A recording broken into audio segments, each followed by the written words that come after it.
Olá, seja muito bem-vindo, seja muito bem-vinda. É uma alegria ter vocês aqui novamente conosco para mais um Resenha Espírita, hoje de número 10, ok?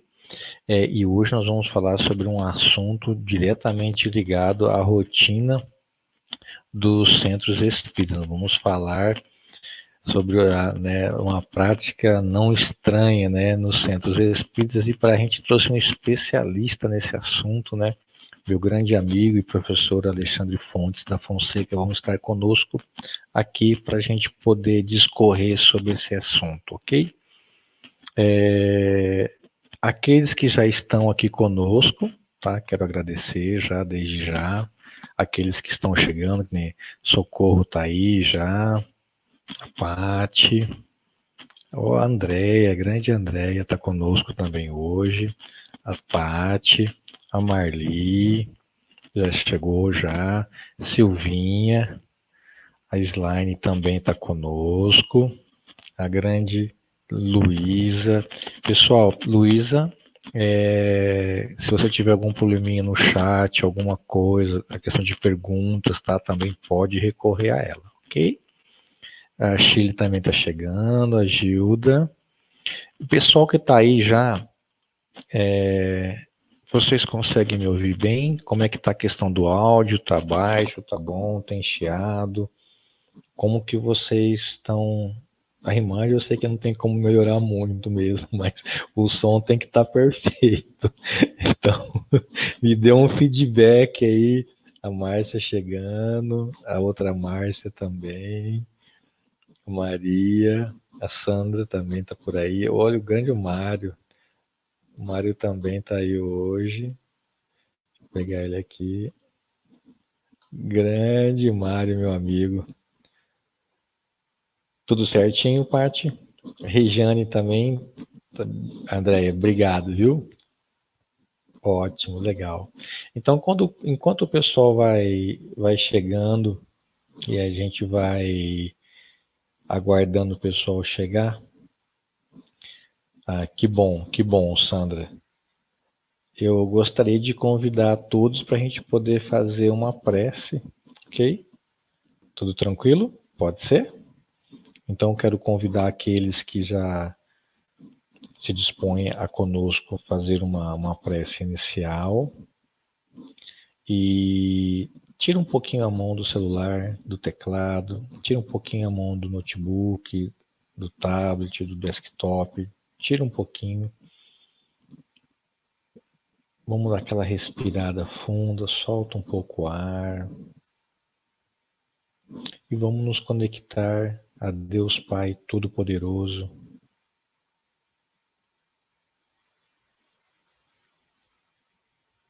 Esse Deus de amor, de misericórdia, esse Deus que não cessa um instante de nos amar. Vamos agradecer a oportunidade que Ele está nos dando de, em meio a um momento tão conturbado, nós possamos estar aqui firmes e fortes para tentar levar um consolo, uma palavra, um esclarecimento. E para que isso eu rogo a Deus que permita que os espíritos, os bons espíritos, né, estejam conosco, nos orientando, nos intuindo, nos conduzindo, nos auxiliando nessa jornada, e que esses bons espíritos também possam envolver o nosso querido amigo Alexandre Fontes da Fonseca, não só ele, mas a todos que estão acessando junto conosco nos mais diversos grupos, nas suas mais diversas cidades, que vocês possam receber, né, esse acolhimento, essa atmosfera legal, que você possa estar também.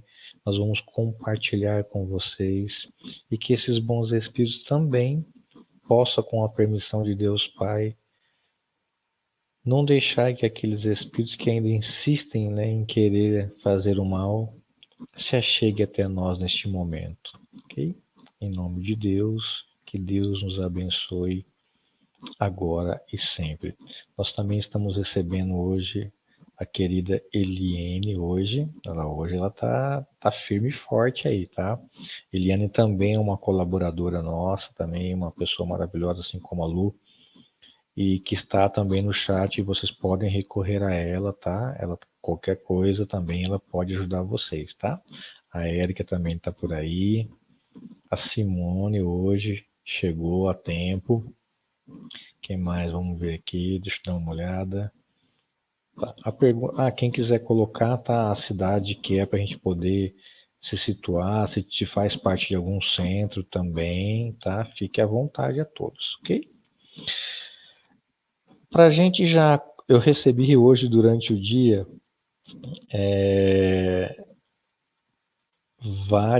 várias pessoas me perguntando por que desse tema, o que significava esse tema. Eu tive o capricho de contar, nós tivemos, né, eu tive, né, no meu WhatsApp, no meu Messenger particular, eu tive em torno de 18 mensagens só querendo saber sobre o tema. Eu falei assim, olha, eu não vou te responder, porque senão a gente vai tirar a graça da live, né? Então, eu quero apresentar, né, o nosso querido amigo que vai estar conosco hoje, para que vocês possam dar aquele boa noite especial para ele, ok? O professor Alexandre Fontes da Fonseca, ele é formado em Física pela Unicamp, ele tem mestrado e doutorado também pela Unicamp, ele é pós-doutor pela University of Texas at Dallas, nos Estados Unidos. Ele é livre docente pela Unicamp. Ele é professor universitário do Departamento de Física Aplicada da Unicamp. Na parte, né, da doutrina espírita, ele é colaborador do Centro Espírita Allan Kardec de Campinas. Ele é membro da Liga dos Pesquisadores do Espiritismo, expositor e pesquisador da doutrina espírita. Ele é integrante também do Conselho da USE Campinas e editor de estudos do Jornal de Estudos Espíritas. Então, eu quero que vocês deem uma boa noite bem caloroso para o nosso querido Alexandre. Boa noite, Ale. Boa noite a todos. Todos estão me ouvindo bem? Isso, pessoal, dá um retorno do som do Alexandre para a gente poder modular um pouco mais aí. Fala aí, Ale, vamos ver como é que eles vão dar o boa noite. Olha, então mais uma vez, boa noite a todos. A gente agradece a oportunidade, agradeço ao Alê, de Paula, pela oportunidade da gente compartilhar, né, um pouco dessas de importantes reflexões que a gente tem feito sobre a doutrina e sobre a prática da doutrina, né, no movimento espírita.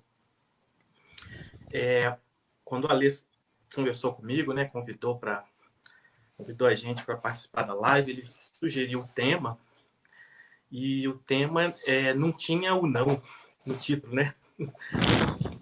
Não sei se a maioria, né, de vocês que acompanham, estão acompanhando, assim, também tem acompanhado as atividades que a USE vem fazendo nos últimos anos, desde o último congresso, do que eu me lembro. Eu acredito que esse tema não é um tema, assim, novo, não. Esse tema ele é bem antigo. A USE vem fazendo, no último congresso, ela fez uma roda de conversa sobre práticas estranhas. O congresso que ia ocorrer esse ano, né, mas foi adiado para o ano que vem, o congresso da USE, está programado uma roda de conversa com esse tema, práticas estranhas no centro espírita ou no movimento espírita. E aí eu estava conversando com o Alê, porque a gente, do que a gente tem observado, da nossa participação que a gente tem no movimento espírita, e eu já tive a oportunidade de frequentar o movimento espírita em mais de uma cidade, né? Eu não moro em Campinas sempre, né? E a gente nota práticas ok, práticas não estranhas nas atividades espíritas. A gente nota algumas práticas estranhas, e aí a gente nota um terceiro tipo de... Eu estou chamando de terceiro tipo, mas a gente vai explicar. Mas de prática, vou dizer assim, não sei se ajuda para explicar, qualquer coisa vocês perguntem. Mas eu chamaria assim, de práticas estranhas que não são estranhas nas casas espíritas. Práticas que são estranhas à doutrina, mas que não são consideradas ou não são percebidas como estranhas por muitos companheiros. E a intenção nossa, então, de aproveitar essa oportunidade para fazer esse estudo, essa reflexão, é da gente conversar um pouco sobre esse assunto. Então ótimo. Sim. Sim. Então, para o pessoal que está já nos acompanhando, aqueles que vão entrar e nos acompanhar, como que nós podemos, então, Alexandre, professor, definir o título da nossa live hoje? Como que você definiria? Tá, então vamos lá. O objetivo, então, é a gente comentar e analisar a questão de práticas que seriam estranhas dentro do movimento espírita, ou dentro da casa espírita. Então, primeiro vamos definir, então, o que a gente pode entender por uma prática estranha. O que é algo estranho? Algo que a gente geralmente não conhece, algo que a gente não sabe. Tá. O que causa estranheza na gente nas coisas da vida? Quando alguma coisa diferente ocorre, diferente do esperado. No nosso caso, então, dentro do nosso interesse em comentar sobre práticas na casa espírita. O que seria uma prática estranha dentro de uma casa espírita? Estranha com relação ao quê? Então, esse é um ponto que a gente tem que estar... a gente já vai combinar desde já que o estranha ou não estranha vai se referir, vai estar relacionado a uma base, a um ponto de referência que é simples, né? Que todos nós acho que concordamos que seja realmente a nossa base, que é a doutrina espírita. Ótimo. Se alguma prática não puder ser descrita, explicada, justificada dentro dos conceitos contidos na doutrina espírita,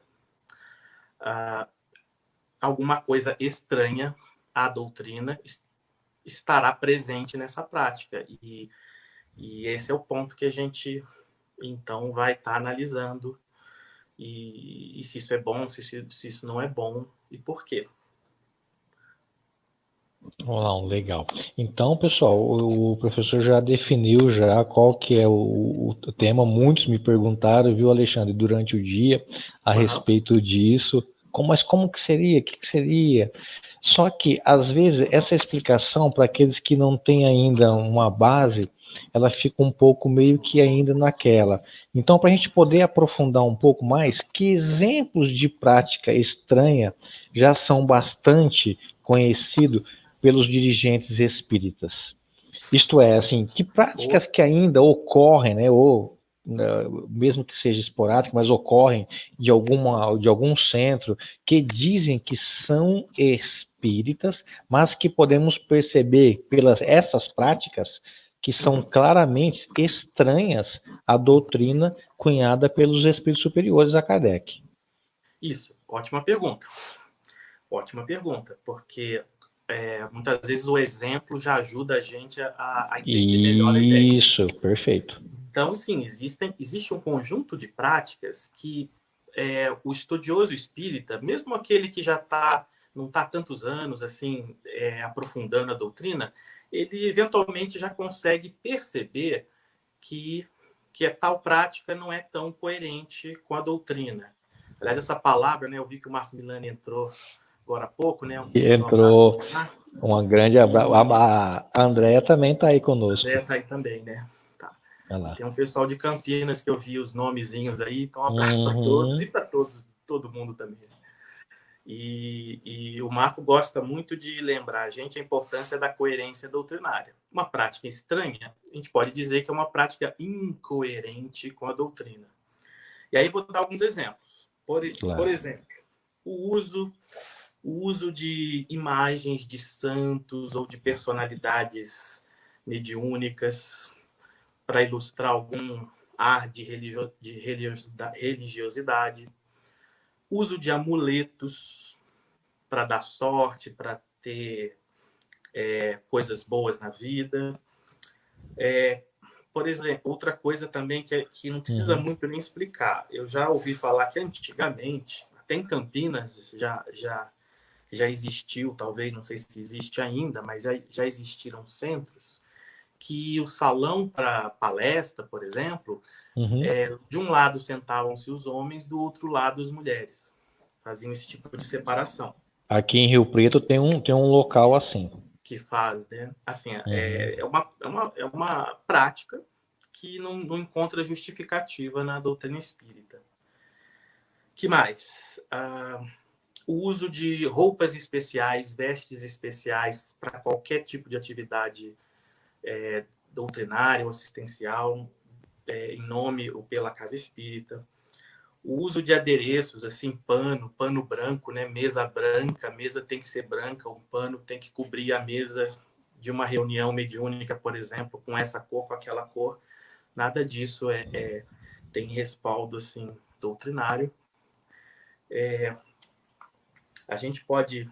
Tem vários tipos, tem outros exemplos. O uso de bebidas, o uso de incenso, altares, imagens, hinos, danças, procissões, atendimento de interesses materiais, mundanos, administração de coisas do tipo sacramentos, como batismo, coisas assim similares a outras religiões. A doutrina espírita não prevê nada disso.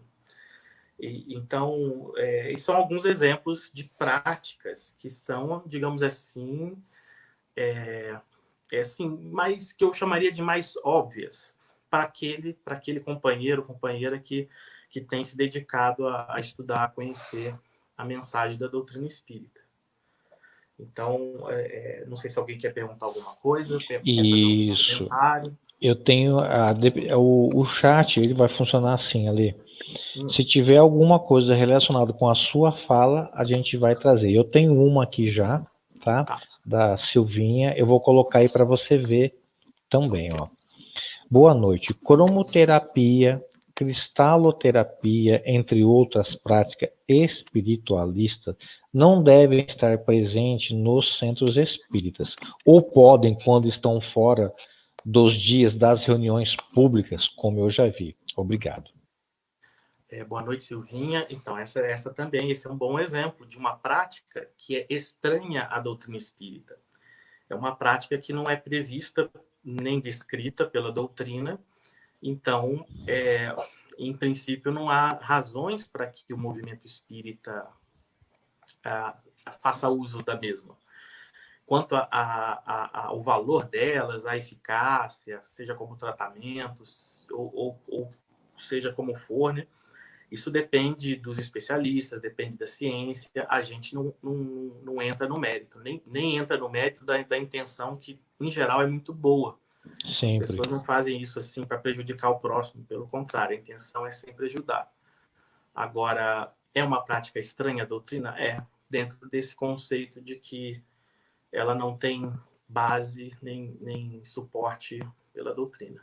Ótimo. Relacionado a essa sua fala aí, nós temos mais duas. A Simone, obrigado, viu, Simone, pela sua presença, pela sua pergunta. Passista, colocar as mãos em que está recebendo o passe também? Oi, Simone, eu conheço Simone. Simone é daqui de Campinas. Boa noite, Simone. Então, ótima pergunta. Aliás, você até está adiantando uma parte da nossa fala aí para frente, que a gente preparou para conversar aqui no grupo. Quer falar isso mais para frente? Pode ser também. Não, eu posso responder para ela aqui sim, que realmente a questão de colocar a mão, o contato físico durante o passe não tem realmente nenhuma base doutrinária. pode-se incluir, né, já que você comentou do contato físico, a utilização de correntes, né, as pessoas se darem as mãos em nome de fortalecer algum tipo de corrente mental ou fluídica. Não, nada disso tem base na doutrina espírita. Ótimo. A professora Adriana, que é da Unesp, estava em Ilha Solteira, ela pergunta, e a apometria? Professora Obrigado, Adriana, viu, boa Adriana? noite. Ótima pergunta. Eu até nas minhas anotações aqui, que eu não acabei não comentando, mas a prática da apometria, que a gente tem, eu particularmente fiz um estudo da parte teórica da apometria. De novo, é uma prática, é um grupo, né? É uma corrente, eu não sei como definir bem, mas as pessoas que adentram essa linha de tarefa, de atividade espiritualista, eles têm ótima intenção, a intenção é ajudar o próximo, então não estaremos aqui analisando esse lado da boa intenção. Mas a teoria da apometria e o que eles propõem como prática, por exemplo, contagem numérica para poder, por exemplo, encaminhar um espírito de um lugar para outro lugar, o uso de práticas como estalar dedos e algumas outras, não tem realmente nenhuma coerência com o que a doutrina ensina. Ótimo. Pode falar. Assim, a gente tem um material que a gente analisa em detalhes a teoria da apometria. Assim, a gente fez uma análise de 2 obras básicas que o fundador, o Dr. José Lacerda, escreveu. Mas aí depois eu passo para o Ale o link, caso haja Isso, não. interesse, Perfeito. deixa o recado, caso Depois você me manda, interesse de eu passo conhecer para ele. uma análise assim mais dos detalhes, mas assim é um bom exemplo esse da professora Adriana de prática incoerente com a doutrina espírita. Ótimo. A Selma, uma querida amiga, Selma, ela fala assim: estou fazendo curso de Reiki. O que acha? Lembrando só uma coisa ali antes da sua resposta para a Selma, nós não estamos aqui validando, tá, a eficácia ou não eficácia, tá, gente? Nós só estamos vendo se ela é coerente com a doutrina espírita ou não. Vamos deixar muito bem claro isso, porque senão a gente fala que não é coerente e parece que não serve para nada. Não. Isso dentro dos preceitos espíritas. E vamos deixar claro.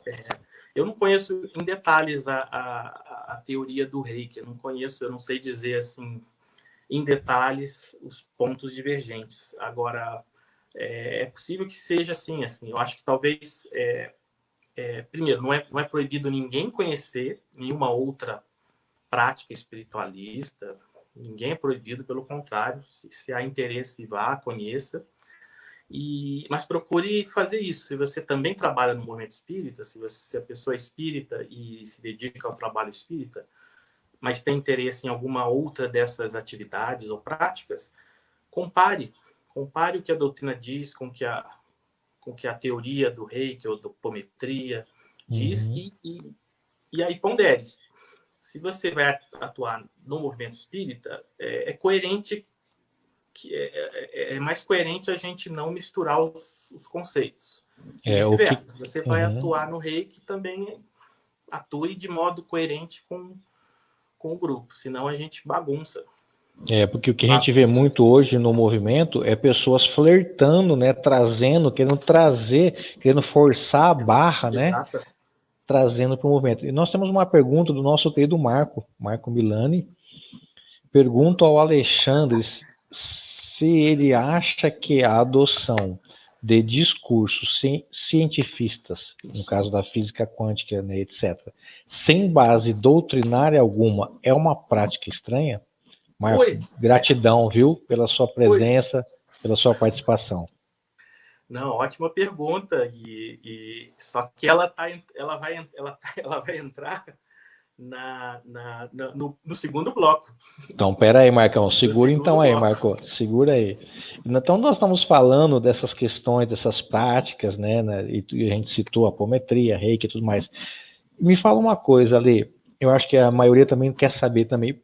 Por que razão, então, dessas adoções, dessas práticas estranhas? Por que isso tem entrado, tem flertado muito dentro do movimento espírita? Quais razões para isso?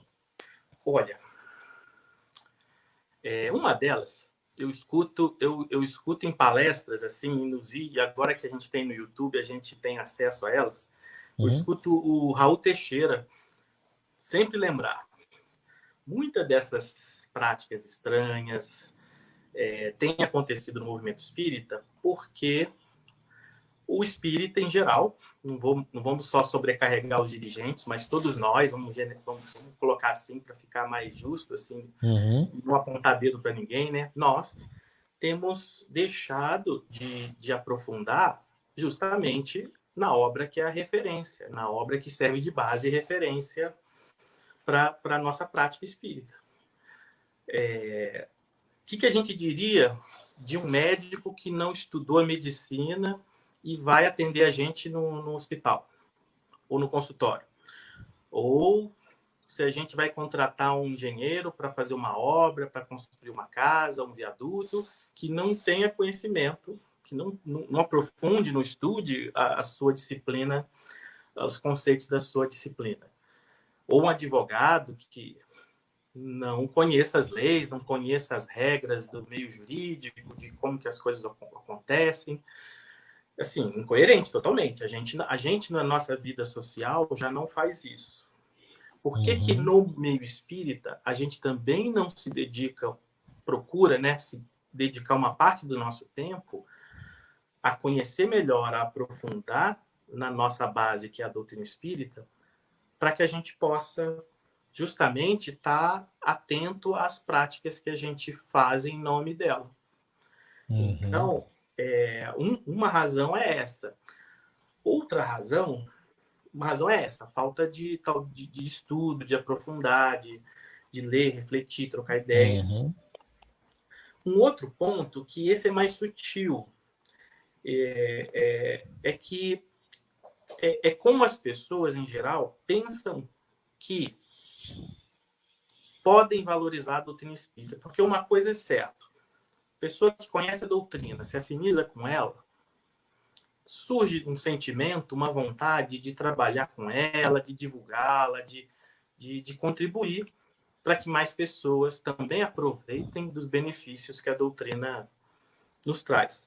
E isso é algo bom, isso é nobre, isso é algo positivo. Porém, só a boa intenção, só essa vontade, ela não é suficiente para a gente fazer um bom trabalho.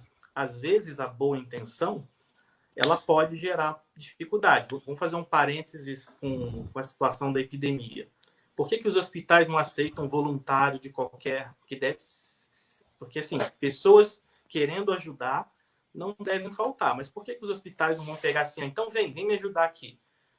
Porque pessoas sem o conhecimento da área médica, sem o treinamento de como ali lidar com os pacientes, pessoas assim podem acabar causando mais prejuízos do que auxílio. E agora, aí chegando no ponto, então, que eu quero comentar, uma possível razão para a adoção dessas práticas. Dentro dessa boa intenção de querer valorizar a doutrina, as pessoas pensam que adotando certas práticas, elas vão vou usar até um termo que eu li numa entrevista na internet que o Raul usa. As pessoas pensam que vão dar um plus, vão agregar valor para a doutrina. E já adiantando um pouco a resposta da pergunta do Marco, o uso de conceitos da ciência tem sido uma brecha para essa confusão. Então, em nome de valorizar a doutrina, sem querer, a desvalorizamos. Como? Adotando práticas que não são coerentes, que são estranhas ao espiritismo.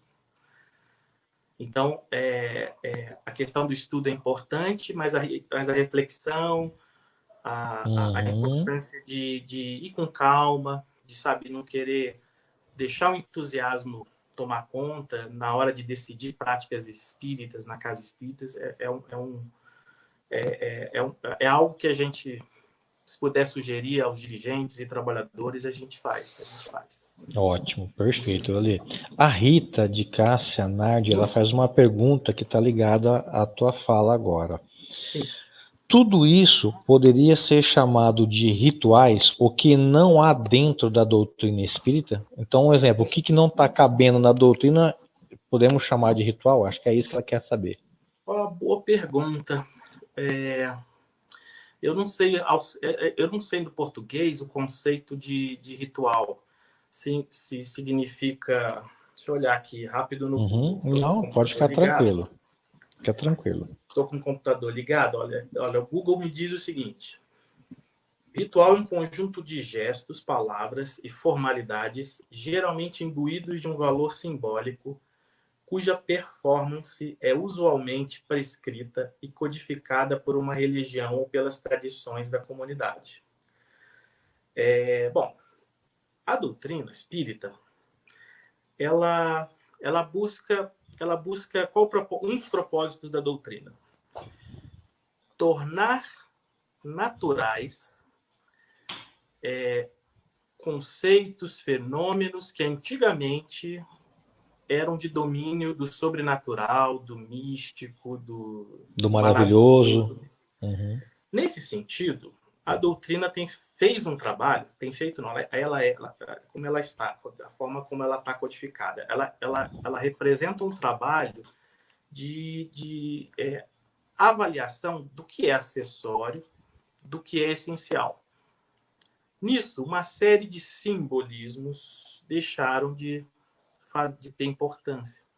Então, se o ritual significar isso, a gente realizar uma prática para destacar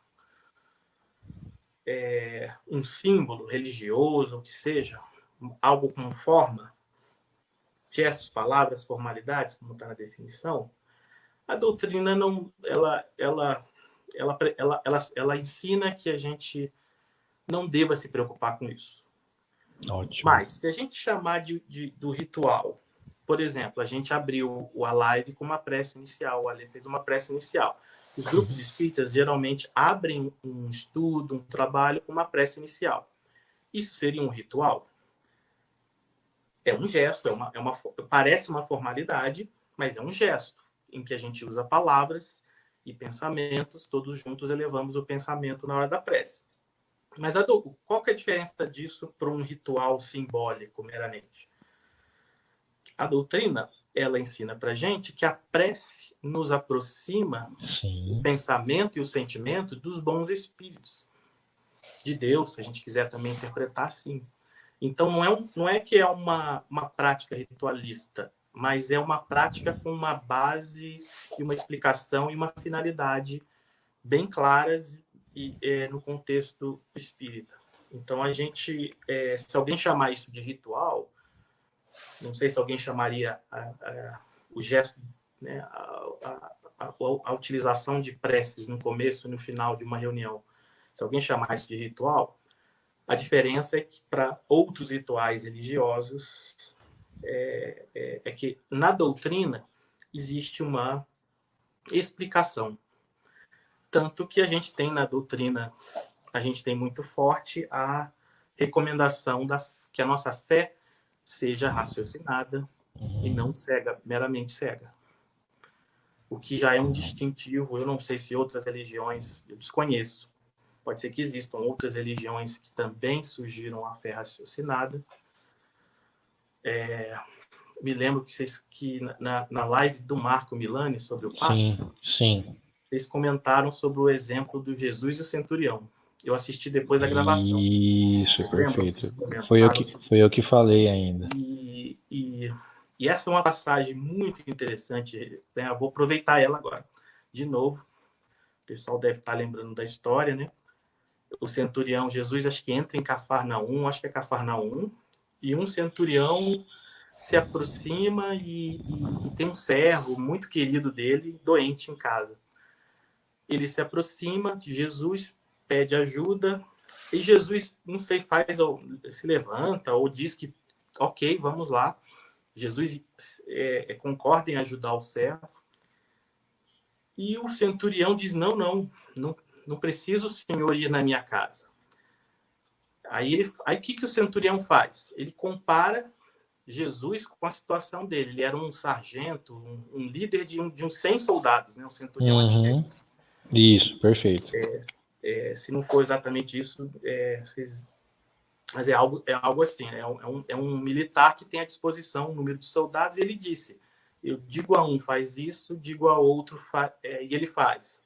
Digo a outro, faz aquilo, ele corre e faz. Perfeito. Então, Jesus, basta você dizer uma palavra e eu serei salvo. Eu fazendo o pensamento. E da mesma forma, o servo será salvo. Só que aí, acho que aí vocês não comentaram o depois disso. O depois não, um detalhe, não depois. O desfecho disso aí. Na narrativa do Evangelho, não lembro agora qual capítulo, versículo, qual evangelista que descreveu, mas no final, no fechamento dessa passagem, Jesus exclama assim, eu nunca vi, acho que ele fala, vai, assim será feito como você quis, né, ou desejou, e aí Jesus exclama assim, que nunca viu tamanha fé em toda Israel. Ah, sim, isso é verdade. Ele fecha com essa frase. Então, Jesus colocou a fé do centurião acima até dos discípulos que conviviam com ele. E aí, analisem o que o centurião fez. O centurião fez uma comparação.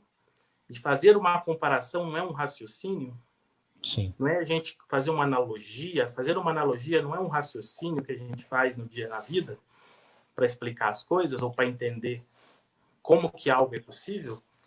Então, Jesus exclamou e colocou a fé do centurião como a fé muito grande, maior de todo Israel. Essa fé era uma fé raciocinada. Foi apresentada, foi manifestada, descrita, de uma forma que ressalta esse caráter do raciocínio. Então, a gente vê que a doutrina resgata essa questão de maneira assim, muito relevante. Entendi. E se alguém disser que não há referência em Jesus, essa passagem de Jesus e o centurião, ela é um exemplo significativo para a importância do raciocínio. Isso. Indo para o chat agora novamente, relacionado a essas práticas aí, né, estranhas, a Rita também está perguntando, essas coisas estranhas, né, seriam para atrair pessoas? Proselitismo? Boa pergunta. É difícil assim, a gente analisar todas as intenções de quem faz uso de práticas estranhas. Eu creio que sim. E eu diria que, em geral, o que a gente quer é atrair pessoas. A gente quer atrair pessoas para o que é bom. A doutrina é boa, a religião é boa. As religiões querem fazer isso, atrair pessoas para que elas também possam crescer e serem felizes, sim. aprenderem coisas boas com as suas religiões. O que acontece é que o uso de práticas estranhas, aí agora indo para o nosso meio espírita, o que acontece é que, por alguma razão, alguns dirigentes, alguns grupos de companheiros estão acreditando ou começaram a absorver um pensamento de que práticas simples e de forma simples como orienta a doutrina, atrairia menos do que as práticas essas que a gente está chamando de estranhas. E será que isso é verdade? Será que é interesse da doutrina, assim, de fato, assim, atrair número de pessoas? A doutrina está preocupada com o número de atraídos? Na brochura O que é o Espiritismo, Kardec trata com muita propriedade essa questão dos prosélitos. Né? Bem lembrado. Pois é. Tá. A professora Adriana também está perguntando uma coisa que está relacionada à sua parte cientifista lá que você tocou, e eu não vi a pergunta, vi agora. Tudo bem. Vamos lá, ó. A Adriana perguntando, essas práticas estranhas, por exemplo, não poderiam ser um avanço teórico prático? de tal forma como, né, viu, ela coloca, quer dizer que pela história de Kardec, é aquele exemplo do Raul que ela está se referindo, acho ainda. Olha, ótima pergunta da professora Adriana. Por que eu ainda digo que ótima pergunta? Porque, de fato, a própria doutrina, o próprio Kardec deixou claro, a gente encontra isso na Gênese, eu sei de memória porque a gente tem estudado um pouco mais a obra, né? E, em particular, esse capítulo, no capítulo 1, item 55, Kardec comenta algo assim, que ele apresenta que o espiritismo vai sempre andar de par com o progresso, e se a ciência demonstrar um erro no espiritismo, que o espiritismo aceita e deve corrigi-lo. Se a ciência descobrir uma verdade nova, o espiritismo deve aceitá-la. Tá, isso está lá. E o pessoal do movimento espírita conhece em geral essas palavras de Kardec. Elas são geralmente usadas como razões para a adoção de certas práticas. Porém, nesse mesmo item, até numa parte anterior a essa frase sobre a ciência, se ela demonstrar um erro em Kardec, na doutrina, ela deve se corrigir. Pouco antes, o Kardec diz assim que o espiritismo, de fato, vai andar com progresso, mas na medida em que os avanços desse progresso, da ciência, do conhecimento, estejam muito bem demonstrados. Qualquer coisa eu abro aqui a Gênese para a gente... É o capítulo 1, né? O capítulo 1, item 55. Caráter da revelação espírita, se não me engano, é isso? Isso. E o item 55, o Kardec já deixa claro que não vai ser qualquer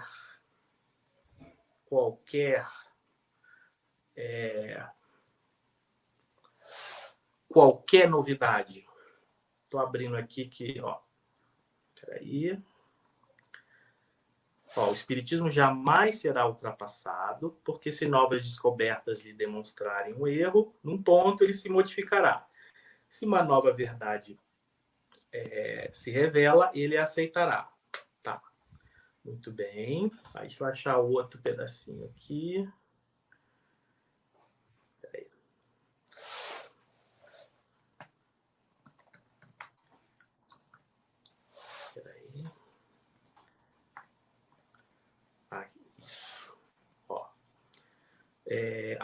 O parágrafo começa assim: o espiritismo, assim, só estabelece como princípio absoluto o que está demonstrado com evidência, ou o que resulta logicamente da observação.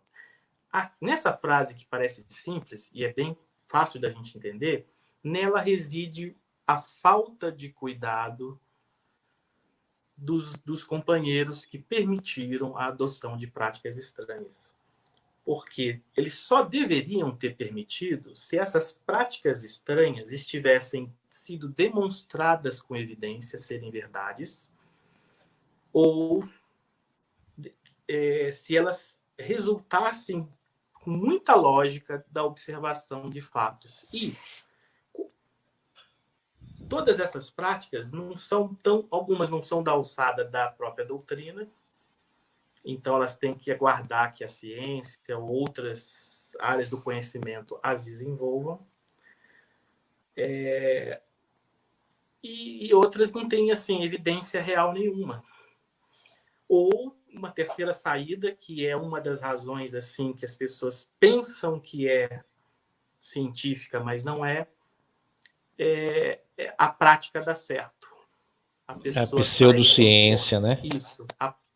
O fenômeno, a prática, a pessoa vai tomar um passe lá e ela sai bem, logo o jeito que foi dado o passe está correto. Né, a live anterior com o Marco Milani foi sobre esse assunto. Isso. Então, a preocupação que eu convido a todos para refletir é exatamente essa. Sim, realmente, a doutrina e os conceitos espíritas ou novos conceitos relacionados à espiritualidade vão surgir. A gente está longe da perfeição, isso é com certeza. Mas como elas devem surgir e como a gente deve adotá-las depende da gente demonstrar evidência ou demonstrar validade. O Marco Milani tem um esquema de organograma. Não sei se ele já mostrou, se ele mostrou. Acho que ele não mostrou na live que ele fez. Aqui eu não tenho agora como mostrar, mas ele faz uma sugestão de organograma de como proceder diante de novidades. Por exemplo, uma novidade surge, né? Seja por via mediúnica ou por via da inspiração de encarnado. Aliás, encarnado é espírito também. Então, tudo devemos passar pelo crivo da razão. Ok. Aí mais ou menos, o Marco qualquer coisa acrescenta ou corrige, mas uma novidade é apresentada ao meio espírita. Verifica a coerência com a doutrina. A doutrina explica aquela novidade? Sim, perfeito. Podemos, então, estudá-la e, eventualmente, adotá-la. Não, a doutrina não... Se a resposta for não, a doutrina não a descreve, não a explica. Aí tem duas vias. Uma delas o Marco vai ter que lembrar os detalhes. Não, eu tenho aqui, peraí. Eu tenho aqui para me ver, não para mostrar para você. Isso. A evidência objetiva, ele pergunta. O que é uma evidência objetiva? É realmente um experimento que você repita, você consiga reproduzir, você consiga mostrar que aquela novidade é uma verdade. Se não há como evidenciar, rejeita. Como o Erasto sugere naquele item, acho que é 230, no Livro dos Médiuns. Prefira repelir 10 verdades. Não corra o risco de aceitar uma mentira. Mas sim, há evidência, há evidências. Tá. Então, fundamentar, aí qual que é a sugestão? Fundamentar esses achados, apresentar à comunidade, que no caso é nós espíritas, para a gente analisar, verificar se é mesmo esse tipo de coisa, e checar se a suposta evidência é mesmo evidência ou se não foi um engano. Validou isso? Testou de todas as maneiras e realmente validou a novidade é algo verdadeiro? Aí, como diz o Kardec, algo que a ciência descobrir, a gente vai aceitar. Se for algo que está contra a doutrina deve corrigir-se. Não foi validado. Rejeita. Tem um exemplo para dar que o Kardec fez isso já na época dele. E eu sei desse exemplo porque eu estou escrevendo um trabalho estou fazendo um estudo e eu estou com ele fresco na memória. Só não vou estar fresco aonde está. Eu sei que é na Revista Espírita de 1857. Não, 58 ele lançou a Revista Espírita. Perdão, você tem toda a razão. Então, peraí que eu vou achar aqui.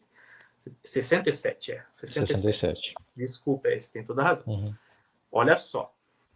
É até um exemplo do que... ele não seguiu todos os passos desse esquema que o Marco propôs, mas ele agiu como ser. No seguinte sentido. Kardec recebe cartas de médicos homeopatas que alegavam que era possível tratar com homeopatia de problemas morais.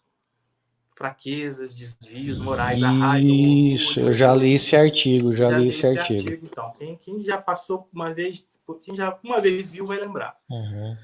Aí o Kardec, o que ele faz? Nesse artigo, mesmo nesse primeiro artigo, os médicos alegam que solucionaram casos. Eles têm experimentos, eles têm exemplos de casos de pessoas que se melhoraram através do uso de certos remédios homeopáticos. O que o Kardec faz? De cara aceita? Não, de cara pelo contrário. Ele analisa analisa com que, de que forma? Com base na própria doutrina, no que a própria doutrina ensina. Kardec analisa, bom, as qualidades morais de um ser, de uma criatura, não decorrem do corpo, decorrem da alma, né, do espírito. O remédio, mesmo homeopático, ele vai agir no corpo. Como um remédio que vai agir no corpo pode modificar para o bem ou o contrário, uma qualidade da alma. O que é causa e o que é efeito? Quem que é, o que é causa e efeito nessa discussão, nessa ideia, nessas questões? E aí Kardec, né, para não tomar muito, para não avançar muito, que Kardec conclui que não, que houve um engano, deve ter havido um engano, provavelmente o remédio homeopático agiu no corpo somente. Sim. Porque seria muito cômodo a gente tomar um remédio homeopático e a gente se tornar as criaturas mais amorosas, mais humildes, mais inteligentes,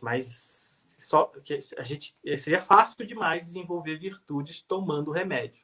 É totalmente ilógico. Tiraria a responsabilidade das pessoas.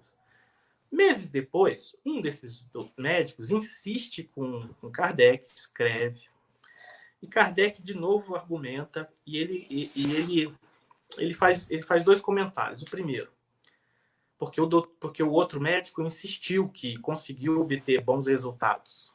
Então, o que o Kardec comenta? Olha, como é que o Kardec compara essa observação da evidência experimental, da suposta evidência experimental de que homeopatia promove o desenvolvimento moral? Kardec analisa assim. O remédio homeopático, de alguma forma, agiu no cérebro, agiu no corpo físico da pessoa e tornou mais devagar, por exemplo, algum órgão ou alguma área do cérebro em que a pessoa manifestava determinado vício moral. Aí vou dar um exemplo que o Kardec, aliás, deu, talvez fique mais claro. O que provavelmente aconteceu, na opinião de Kardec, que esses médicos observaram? Seria equivalente a você pegar uma pessoa com tendências criminosas e você corta o braço dela e ela não comete mais crime.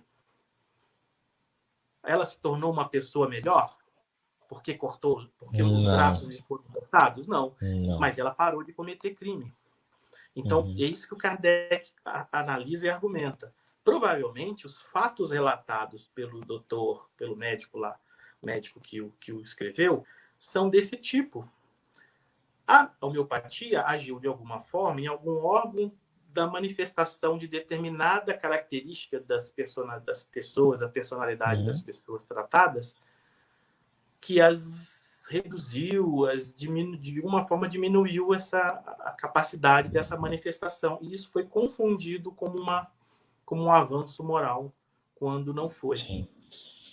Agora, você vê só, para chegar a essa conclusão, Kardec precisou fazer uma argumentação, um cuidado e comparar com o que a base da doutrina ensina.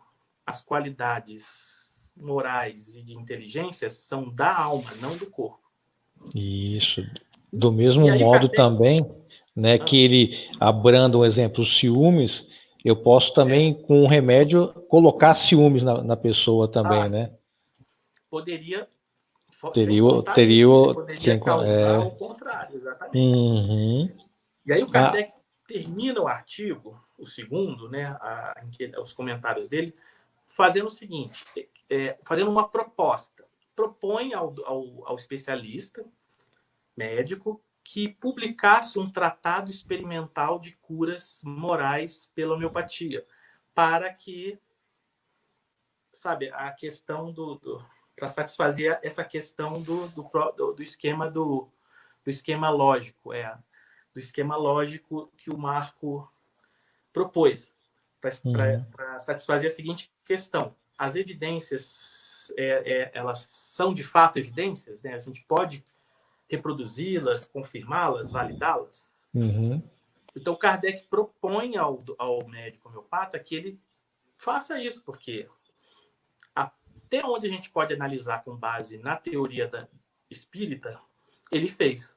E, na opinião dele, não é aceitável esse tipo de coisa. Já pensou se Kardec diz, nossa, que legal, vou Que abrir ótimo, um né? consultório, vou abrir a farmácia homeopática para a Uhum, cura de males verdade. morais na sociedade parisiense. Estaria Uhum. instituída a primeira prática estranha.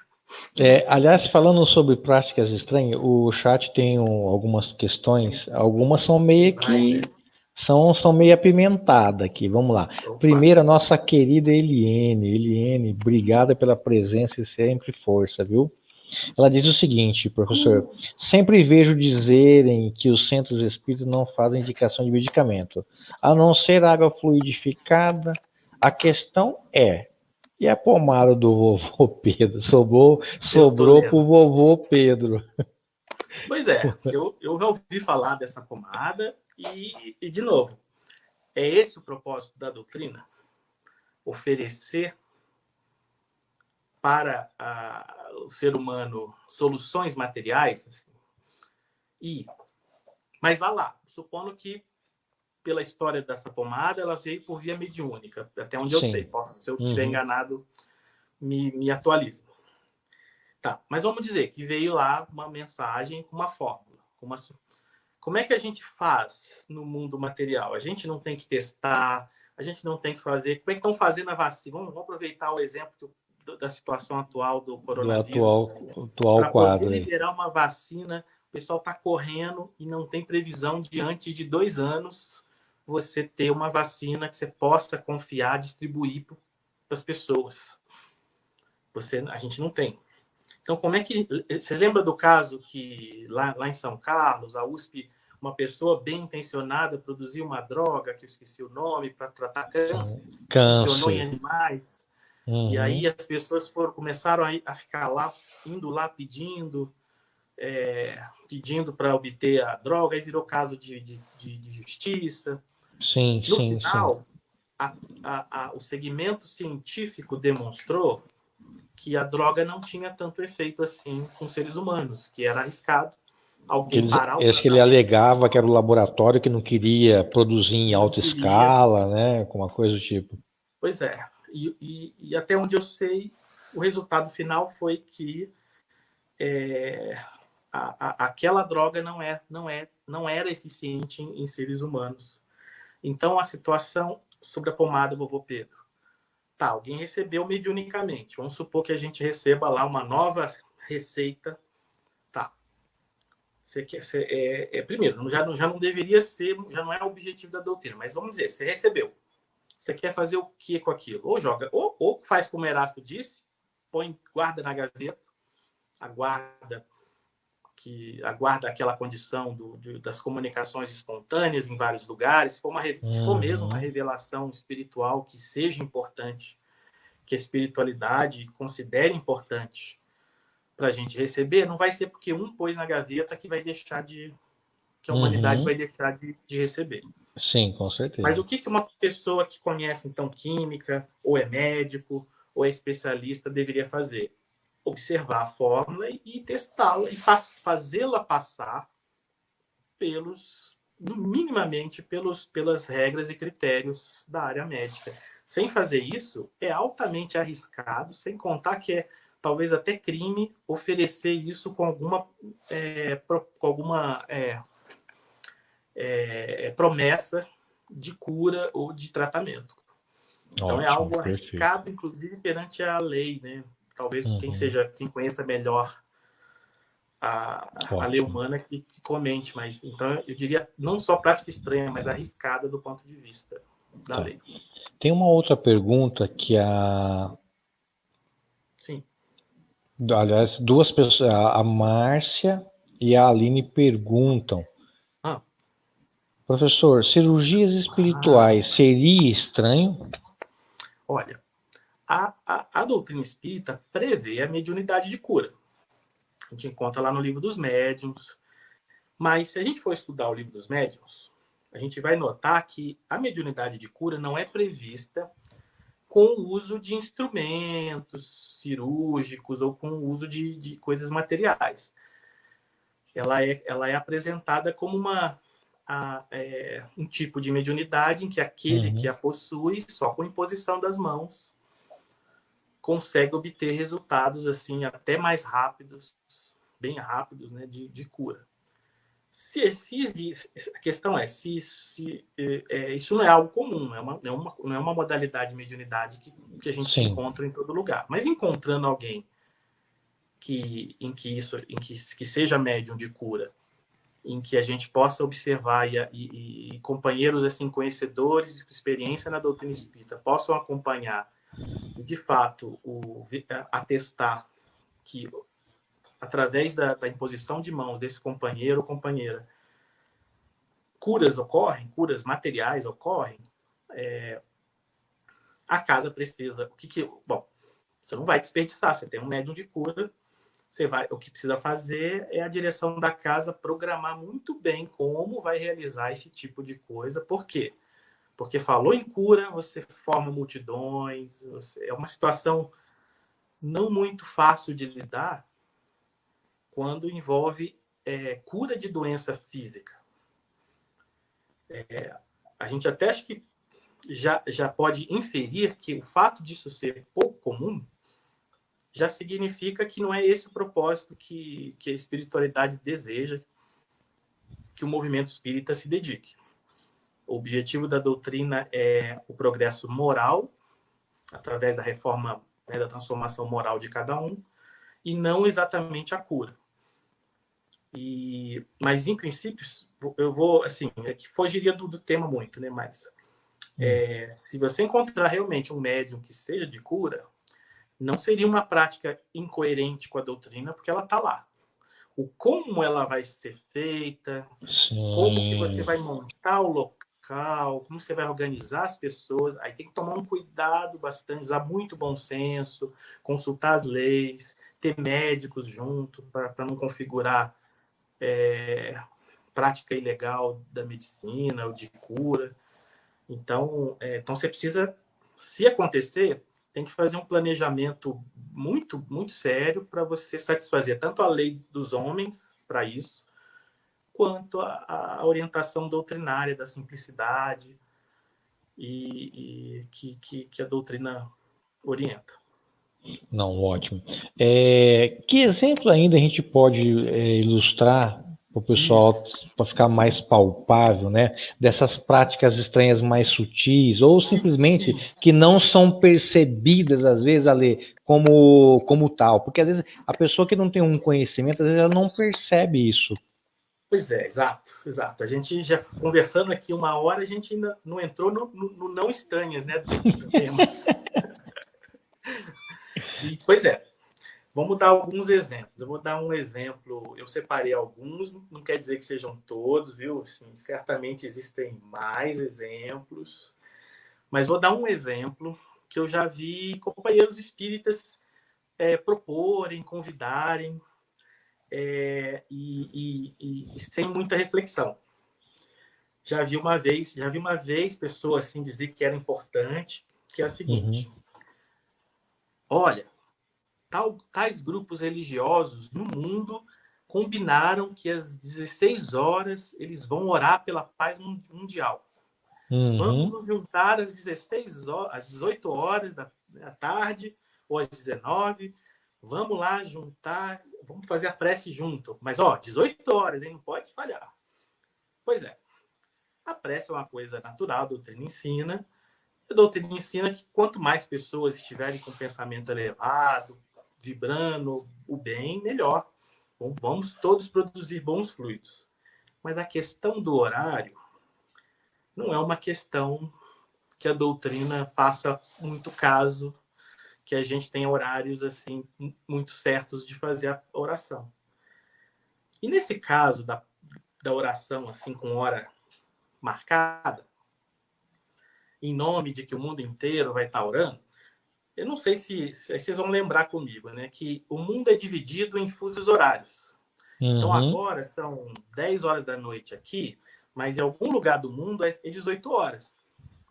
Então, se a gente, no final, fizer uma prece de encerramento, nós vamos nos unir a todas as pessoas das religiões que costumam orar às 18 horas em outro lugar no mundo, em algum lugar do mundo, e nossos pensamentos vão se unir aos deles de alguma forma, na medida que forem elevados. Então, cada hora, ou seja, o que eu quero dizer, às vezes a gente se apega a coisa boa, é legal, vamos orar junto, e se preocupa demais em estar preparado para aquela hora, e muda a rotina da vida, e se esquece de que a qualquer hora do dia, é 18 horas em algum lugar. Não tem hora especial, então, para a gente programar uma prece. Está com vontade de orar? Faça uma prece. Vai dormir, faz a sua prece, acorda. Os momentos que a gente puder fazer uma prece, façamos. O grupo vai se reunir, vamos orar juntos. Tá. Mas se não puder comparecer, porque o trabalho está mais apertado, se perder o horário por qualquer razão, faça a prece depois ou faça a prece antes. Não é motivo de perda o não cumprimento de determinado horário. Então, esse é um exemplo, assim, um exemplo que eu já vi pessoas no meio espírita supervalorizarem. E aí, vou contar uma coisa de criança minha. Eu frequentava um centro que o pessoal no centro, eles faziam a prece, olha como não é nada de mal, mas eles faziam a prece, agradeço a Deus pela ajuda, tudo, tal, pede pela humanidade, e depois, Pai Nosso que estás nos céus, recitava o Pai Nosso. O Pai Nosso, a oração dominical é uma prece bonita, o Evangelho até a desenvolve, mas toda reunião, no começo e no final, eu vi aquilo, o que na minha cabeça ficou? Que centro espírita, movimento espírita, tem que fazer, é obrigatório fazer a oração do Pai Nosso. Então, esse é um cuidado que às vezes a gente não percebe com práticas, às vezes, assim, simples, mas que geram conceitos estranhos ao que ensina a doutrina. Tá. Uma outra coisa que eu quero frisar da questão da prece, tem uma pessoa que falou uma coisa que me chamou a atenção aqui no chat, eu vou te passar. Tá. Cadê?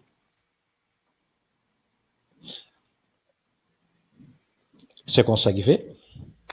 Mas acho isso muito válido. Não vejo mal. Não é a questão de mal ou bem. Não é a questão do mal. Entendeu? Exatamente. Não é a questão do mal. A questão é sem querer, porque assim, se a gente, assim, às vezes a gente pode comentar, o grupo vai fazer uma prece junto, vamos fazer, tá? Mas aí a gente vai e divulga para nossos contatos. Aí vai lá que tem um contato nosso, está iniciando na doutrina, ou é simpatizante. Sem querer, ao ressaltar uma certa prática repetidamente, a gente pode fazer o nosso interlocutor pensar que ela faz parte do contexto da doutrina que a gente professa. A gente, sem querer, ensina com esses exemplos. Mas não é que seja errado. Se a gente souber de um grupo que vai orar tal hora, você pode ir, pode orar. Mas não faça isso, não torne o seu ritual, para que você não se torne um exemplo de um ritual. Ótimo, perfeito. De uma coisa repetitiva sem explicação. Eu também posso fazer uma pergunta também ou não, professor? Claro. Posso? Eu tenho pode uma coisa que nós... também. Não. Inclusive ontem nós conversando com uma pessoa muito querida e a gente trocando uma ideia. Entraria nesse caso de práticas estranhas, né? Algumas terminologias que nós vemos muito comum no movimento espírita. Eu vou te dar um exemplo de ontem, né? A pessoa falou assim, nossa, você está com a energia densa, pesada. Tá. Pois é, aqui, aí eu brinquei com ela, eu tô com a energia pesada ou tô com um fluido pesado? Né? Eu tô com um fluido negativo, ainda até brinquei. Pois é, e esse era o meu próximo item. Meu próximo item era esse. Então, adiantei, então. Ligado ao pensamento. Sim. Porque, exatamente, o uso de terminologia que a gente faz no meio espírita, a gente não percebe, mas a gente pode estar desvalorizando a doutrina pensando que a gente está modernizando o ar. E a palavra energia é uma que caiu no dito popular, boas energias, vai emanar boas energias, estou com energias pesadas. E, tecnicamente, a palavra energia não tem qualidade. Ela não é nenhuma coisa. Tem gente que acha isso estranho, mas energia não é substância, ela é uma propriedade das substâncias. Tecnicamente é isso. Pela ciência, jamais a palavra fluido do espiritismo deveria ser substituída por energia, porque são conceitos distintos. Fluido na doutrina é uma substância, é a modificação de um princípio elementar criado por Deus. A substância primitiva, a matéria elementar primitiva do universo. E fluidos, assim como a matéria pode conter energia, por exemplo, a gasolina contém energia, o carboidrato, a proteína que a gente come, elas contêm energia. Uhum. O material radioativo da usina nuclear contém energia, mas não é energia. Até a luz ambiente, a luz normal, que as pessoas, energia pura. A luz é um tipo de matéria, para a ciência, a luz é um tipo de matéria que igualmente contém a sua energia. A luz, por exemplo, a luz branca, a luz colorida, né, que a gente enxerga, ela não tem energia suficiente para quebrar moléculas biológicas das nossas células. Mas a luz ultravioleta do sol ou de aparelhos, ela tem energia suficiente para quebrar ligações e por isso que ela causa câncer, o raio-x. Não podemos ficar tomando raio-x muito porque a gente pode promover dano para nossas células. Bom, isso da ciência. É proibido falar energia? Não. Mas a reflexão é a seguinte. Se eu começo a usar um termo que não é o da doutrina, fluido o pessoal acha que é líquido, fluido o pessoal acha que é não sei o quê, que é gás, então vai estar confundindo. Se a gente começa a evitar usar a terminologia original da doutrina para usar essas outras, a gente passa para o interlocutor a mensagem de que essas palavras é que estão certas e as outras erradas. E é isso que a gente quer passar?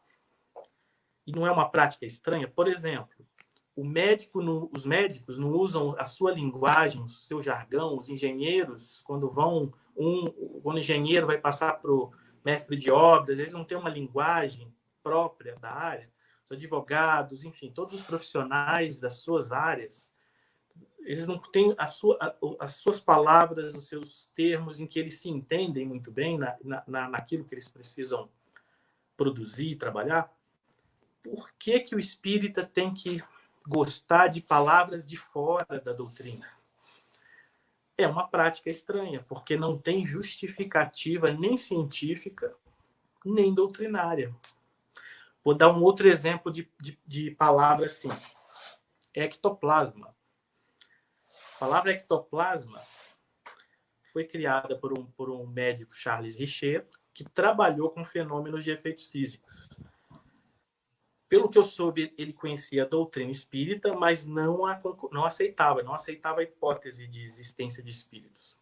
Mas ele lidou com os fenômenos de efeitos físicos, e de alguma forma identificou que as pessoas que produziam esses fenômenos emanavam alguma substância. Ele batizou de ectoplasma. E aí a gente vê o movimento espírita, ao invés de usar o termo da doutrina, que é fluido animalizado, ou ainda, se quiser, dá para mostrar, fazendo um estudo doutrinário, que o fluido animalizado é o fluido vital, que só os encarnados possuem, e que o médium, em particular, tem facilidade e tem abundância e tem a facilidade de exteriorizar esse fluido. Entendi. As pessoas no meio espírita falam o ectoplasma. O ectoplasma emanado do médium. É pecado? Não é pecado. É questão de palavras. Mas, de novo, por que que eu uso, por que que eu incorporei essa ideia que a palavra ectoplasma é melhor do que fluido animalizado? Tem alguma razão? Não é estranho eu abrir mão da palavra, da doutrina que eu escolhi seguir para a minha vida, para usar uma palavra de uma pessoa que inventou que não aceitava a doutrina, em nome dela parecer científica? É suficiente isso? É isso que a gente encontra na doutrina com relação a novidades? Isso não é uma prática estranha, mas que não soa como estranha no nosso meio, não ganhou espaço no nosso meio? A gente não encontra até em livros esse tipo de coisa? Encontra. Eu tenho até, eu vou tentar colocar, eu peço desculpas aos demais se eu não conseguir. Eu vou tentar colocar um vídeo que ilustra muito bem sim. isso para você comentar. Tá. Só que eu não sei mexer muito aqui, mas eu vou tentar colocar esse vídeo. Espera um pouquinho só, professor. Tudo bem, se não der, não tem problema. Eu vou tentar.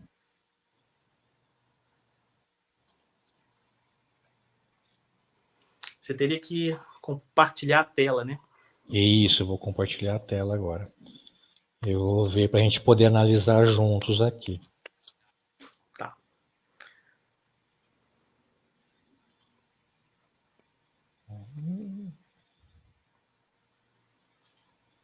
Vamos ver se o som...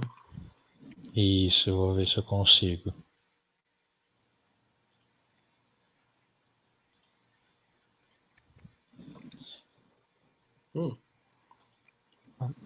Vamos ver.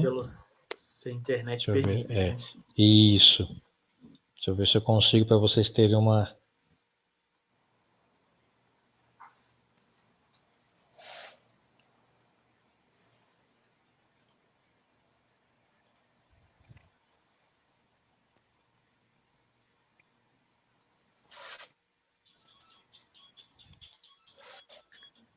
Tá baixinho o som. Mas sem imagem.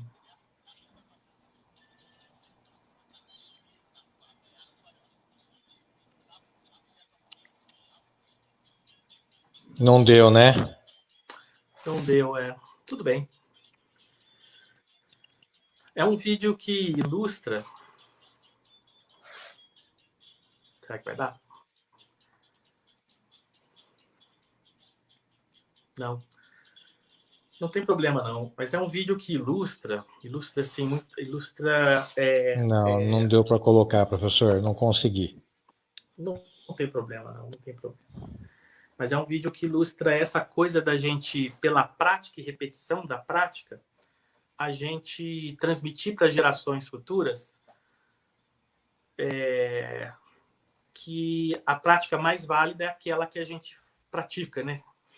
E mesmo que a gente não saiba por quê a estar praticando, né? Para a gente já ir encerrando que o nosso tempo já... Algumas recomendações para nós possamos deixar para aqueles nossos ouvintes, para os nossos especialistas, para aqueles que estão diretamente ligados aos trabalhos do centro, os dirigentes, enfim, de um modo geral ao movimento. Quais seriam as suas palavras finais para tal? Olha, assim, essa questão das práticas estranhas, ela envolve uma questão de responsabilidade. Vou citar aqui, eu deixei separado aqui para a gente lembrar. Lá no Livro dos Médiuns, no capítulo 31, a mensagem 16 é de Santo Agostinho. E ele comenta o seguinte, vou ler aqui um trecho da mensagem que tem a ver com o tema. Ele diz assim: sabei logo distinguir o joio do trigo. Semeai unicamente o bom grão e preservai-vos de espalhar o joio. Por isso que o joio, impedirá que aquele, o trigo, germine. E aí vem a parte séria, mais séria. E sereis responsáveis por todo o mal que daí resulte.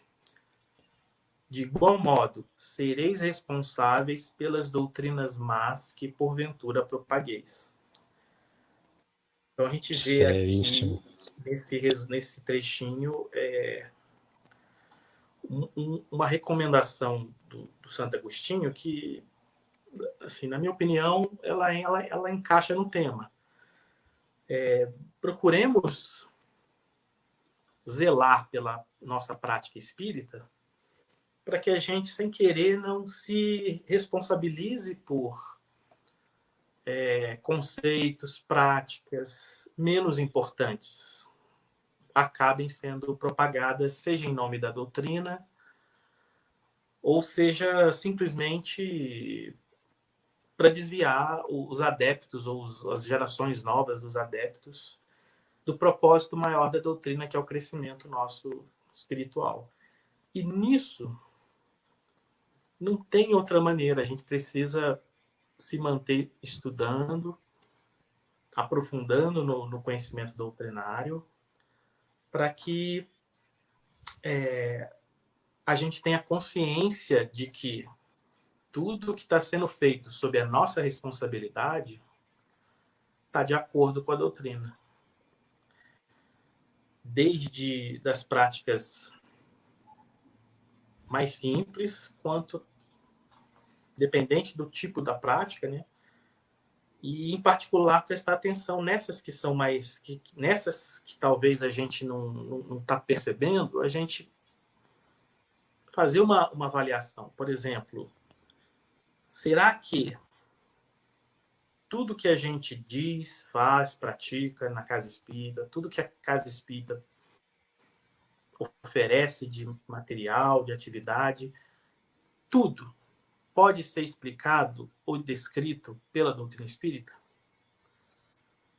A Simone, por exemplo, perguntou das pessoas que tocam na hora do passe, e a gente sabe que a doutrina não precisa. Na live do Milani, vocês comentaram um pouco sobre a questão da técnica do passe. Sim. Que seria o tempo não permite, né, para a gente aprofundar, mas seria um outro exemplo de brechas para práticas estranhas, mas deixando assim de mensagem assim para a gente refletir. Ótimo. Que a gente busque então isso, que a gente busque ter certeza, consciência de que o que a gente está fazendo está de acordo com a doutrina, porque não só pela gente, não só pelo nosso crescimento pessoal, que é responsabilidade nossa, mas também pelo que as pessoas ao nosso redor vão estar colhendo de nós, aprendendo da gente, ou da casa espírita, pensando na instituição. Não, ótimo. Ale, a gente faz um bate-bola aqui para encerrar. Então eu vou dizer algumas palavras e você dá o que você acha sobre, ok? Tá. Vamos fazer um bate-bola. Um fato na sua vida. Um fato na minha vida, o nascimento da minha filha. Oh, que legal. Ótimo.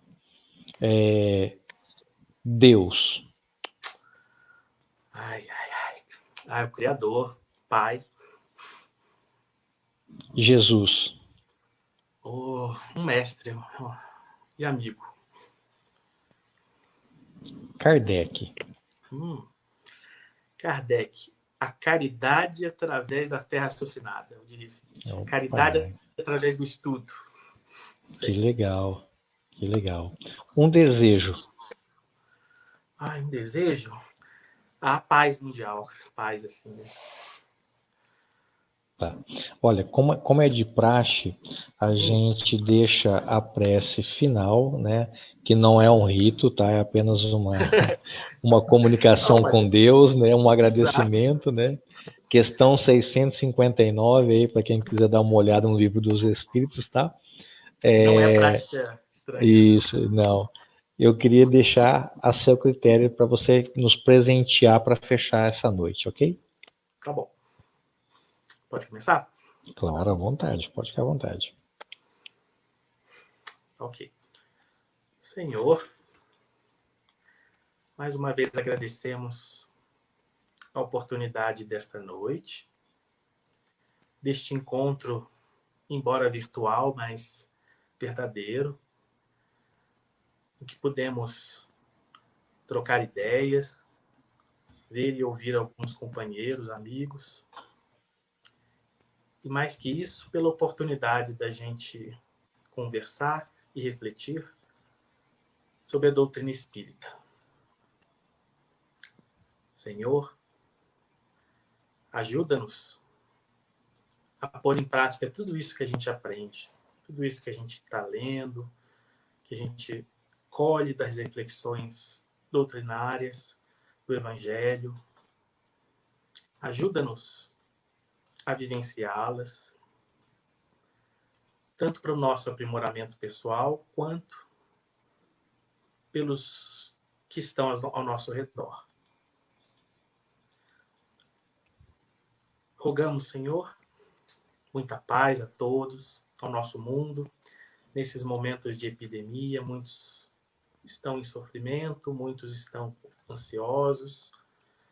Rogamos, Senhor, envolve a todos na sua luz, na sua paz e no seu amor. Agradecemos mais uma vez. Que a gente tenha uma semana de bastante paz, harmonia, bastante aprendizado. Assim seja. Assim seja. Olha, lembrando a todos que na sexta-feira nós vamos falar sobre o tema, né, na nossa live às 21h05, depois da morte. Então, eu vou trazer aqui numa roda de amigos, né? Nós vamos ter o senhor Milton Felipelli, nós vamos ter o Antônio Coelho, Fábio Fadel e eu, Aleide Paula. Vamos estar juntos aqui para falar depois da morte. Então, se você tem curiosidade, se você já estuda, quer trazer a sua questão, vai ser com muito carinho que nós vamos acolher você aqui na nossa live, tá? Quero agradecer a todos que nos ajudaram, a todos que estiveram comigo. Ale, obrigado mais uma vez, tá? Pela tua parceria, pelo teu carinho, pelo teu sempre pronto atendimento nas questões. E fique com Deus, que Deus abençoe a todos. Muito grato, viu? Obrigado, vocês também. Boa noite a todos. Fiquem em paz.